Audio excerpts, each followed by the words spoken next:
Pasensya ka na, mas uunahin ko muna ang sarili ko. Patawarin mo ako kung iiwan ko na muna ang isang pasensya ka na, mas uunahin ko muna ang sarili ko.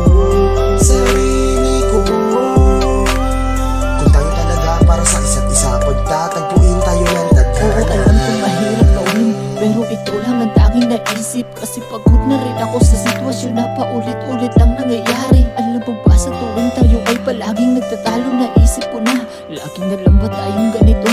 Kasi sa tuwing nakikita kita, ramdam ko na parabang hindi ka sa akin naging masaya. O diba totoo? Sabihin mo naman, kasi ako pinigay ko lahat ng aking makakaya. Pero wala na talagang pag-asa na ibalik pa yung dating saya. Ano man ang pilit ko, di na talaga.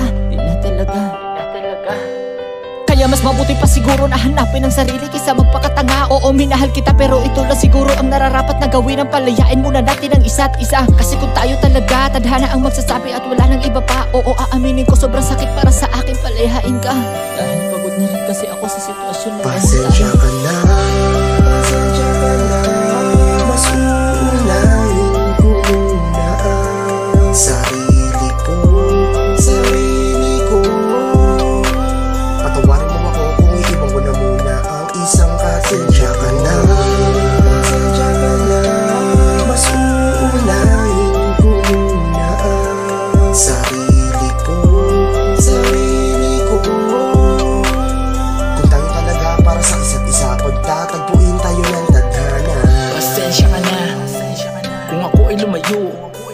Alam ko mahirap, pero kailangan ko gawin na iwanan ang isang katulad mo. Kung patuloy lang kasi nakakapagod na, kaya tama na to. Paulit-ulit na lang ang mga nangyayari, kaya para sa ikakabuti, lalayo na lang kaysa palagi tayo nang tatalo. Kahit maliit lang, di mo pinapalampas, di na tumama palaging mali. Kahit anong gawin ko, baliwala, ikaw lang ang tama kasi lubos man ang pagmamahal ko sa iyo. Pero pagod na ang isip, intindihin pa.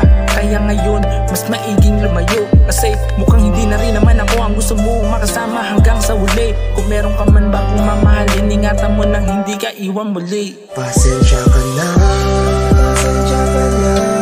mas